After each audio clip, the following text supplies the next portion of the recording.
लो जी लेंदे पंजाब सोने पंजाब तरफों अपना किचन च रियासत हुसैन टेंशन ਦੇ ਨਾਲ ਅਸੀਂ ਬੈਠੇ ਹਾਂ ਜੀ ਤੇ ਅੱਜ ਇਹ ਭਿੰਡੀ ਕੋਸ਼ ਬਣਾ ਰਹੇ ਆ ਤੇ ਇਹਨਾਂ ਨੂੰ ਪੁੱਛਦੇ ਆ ਜੀ ਭਿੰਡੀ ਕੋਸ਼ ਦੀ ਕੀ ਰੈਸਪੀ ਹੈ। ਜੀ ਜੀ ਰਿਆਸਤ ਸਾਹਿਬ ਭਿੰਡੀ ਕੋਸ਼ ਦੀ ਰੈਸਪੀ ਸੋ ਜੀ। ਪਹਿਲੇ ਜੀ ਭਿੰਡੀ ਧੋਣੀ ਆ ਅੱਛੇ ਤਰੀਕੇ ਨਾਲ ਧੋ ਕੇ ਸੁੱਕਣੇ ਪਾ ਦੇਣੀ ਆ।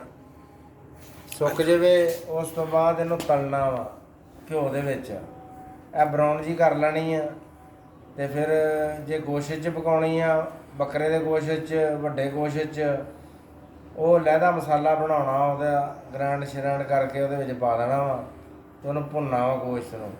ਜਦੋਂ ਐਨ ਗੋਸ਼ਤ ਤਿਆਰ ਹੋ ਗਿਆ ਫਿਰ ਇਹਨੂੰ ਭਿੰਡੀ ਨੂੰ ਵੀ ਤਲੀ ਹੋਣੀ ਆ ਉਹਦੇ ਵਿੱਚ ਹੀ ਪਾ ਦੇਣੀ ਆ ਤੇ ਹਿਲਾ ਦੇਣੀ ਬਸ।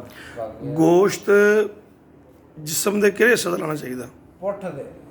ਠੀਕ ਹੈ। ਬੋਟੀ ਵੱਡੀ ਕਿ ਛੋਟੀ ਨੂੰ ਚਾਹੀਦੀ ਹੈ? ਛੋਟੀ ਮੋਟੀ। ਤੁਸੀਂ ਇਹ ਦੱਸੋ ਕਾਲੀ ਮਿਰਚ ਪਕਾਉਂਦੇ ਕਿ ਲਾਲ ਮਿਰਚ ਪਕਾਉਂਦੇ? ਕਾਲੀ ਮਿਰਚ। ਕਾਲੀ ਮਿਰਚ। ਭਿੰਡੀ ਦੀ ਕਿੱਦਾਂ ਦੀ ਲੈਣੀ ਚਾਹੀਦੀ ਹੈ? ਭਿੰਡੀ ਆ ਦੇਖ ਲਓ ਆ ਜਿਹੜੀ ਅੱਛੀ ਹੈ ਭਿੰਡੀ। ਨਰਮ ਕਿ ਸਖਤ? ਨਰਮ ਹੈ ਸਹੀ ਆ। ਅੱਛਾ ਕੋਲੀ ਮੁੰਡੀ। ਤੇ ਪਿਆਜ਼ ਪਾਉਂਦੇ ਹੋ, ਟਮਾਟਰ ਕੀ ਪਾਉਂਦੇ ਹੋ?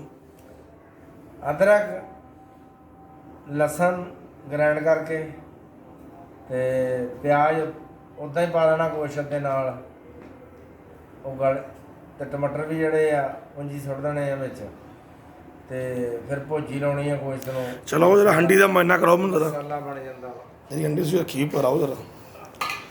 ਆ ਲਓ ਜੀ ਆਪਣਾ ਕਿਚਨ ਦੇ ਵਿੱਚ ਖੜੇ ਹਾਂ ਅਸੀਂ ਜੀ। ਇਹ ਰਿਆਸਤ ਸਾਹਿਬ ਦੇ ਇੰਚਾਰਜ ਆ।